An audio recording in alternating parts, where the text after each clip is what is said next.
What do I think is going to happen in the next 6 months with real estate? It's just my speculation, but here's what I think. I think a couple things. Number one, we're going to see interest rates continue to go down. And I think if you're trying to sell your house and you're looking to buy, you got two options. You can buy a house now, you can pay a little higher interest rate, and then as the interest rates tick down over the next 12 to 18 months, maybe even the next 6 months, then you can refinance. You got to weigh that cost in on the refinance, though, right? Do you want to pay the fees and all that stuff again? Or you can wait. But I think if you wait, what's going to happen, and again, this is just my speculation, I think if you wait, what you're going to see happen is the prices are going to go up as more and more buyers come into the market, say next spring, because there's a lot of people who've been saying, oh, I'm going to wait for the interest rate to come down. And in their mind, they think they're going back to these threes. And now they're ready to move. And so this gives them the excuse, right? The interest rates tick down a little bit, and then they get to say, okay, see, I told you I was waiting for the interest rate to come down. Even though they thought they were going to get back to the threes, and they're really going to get to the fives, mid fives, maybe low fives. I don't know if you'll see the fours, but that's what I think. That's just my, again, speculation. Now, from the building perspective as a home builder, here's what I think. We're seeing lumber prices come down a little bit right now.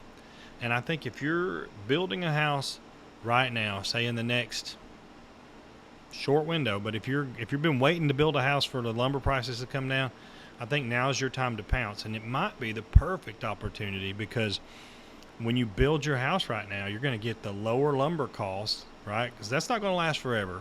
When these interest rates get cut again, or when something happens, that interest those lumber prices eventually are going to come up because we kind of have an oversupply right now. So the lumber prices are down. You may get the best of both worlds. You may actually get the lumber prices on the lower end right now, and then in 6 months when your builder is finished, maybe, I don't know, 4, 6, 8 months, depending on how big of a house you're building, you may see that those interest rates have ticked down. So when you roll it over to your permanent financing, you may get that lower interest rate, and you got the cheaper lumber when you built your house. So as far as that goes, I think it's a good time to maybe jump on that. As we see interest rates go down, prices on lumber are going to be probably doing the same thing. All that has to do with supply and demand, and they're talking about whether the tariffs are going to affect that. But we've got a pretty good, from everything that I've seen, and what I read and research, we've got a pretty good supply. Where people thought people were going to be building more than they did.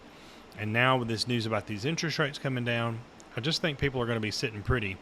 I don't really know for a fact what's going to happen. Nobody does, and that's kind of the beauty of speculation. But I think really and truly, if you're looking at it, if you could just get in a time machine and go back 5 years,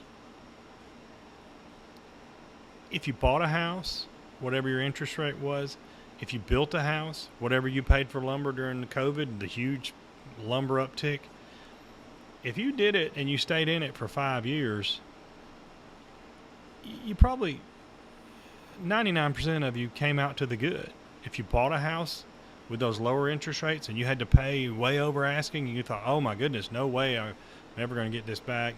Or you built a house and you had to pay, huge lumber markups and things were just crazy and the supply chain was broken and you had longer times to build and higher interest that you paid. I think cooler heads prevail over the long term, and if you bought something 5 years ago or if you built something 5 years ago, your equity position right now is really good. You're in a spot where owning the property versus if you'd rented for those 5 years or stayed where you were for those 5 years in a smaller home that didn't fit you, you would have spent more money or you would have gotten zero return, just renting. So I really the longer I do this and the more that I am involved in real estate, I really see that, that old cliche is true. Like the best time to buy real estate was 5 years ago. The next best time is now. And I think building a home is no exception to that because basically you're creating a piece of real estate for yourself. So, well, I don't know. What do you guys think?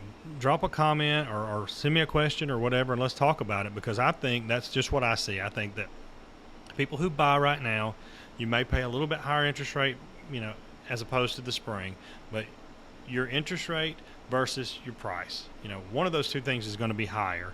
And so if you could lock in now with a lower price, and you might not refinance immediately because, you are going to pay those fees. But if you refinance a couple years down the road and things go, interest rates improve and get better, then maybe you do come out better, But I think either way, no matter what you pay on the interest rate, I think you're going to come out to the good by owning some real estate. So, I don't know. Tell me something I'm not thinking about. Drop it down below, and then let's have a discussion about this because I'm interested to hear your thoughts. Okay? See ya.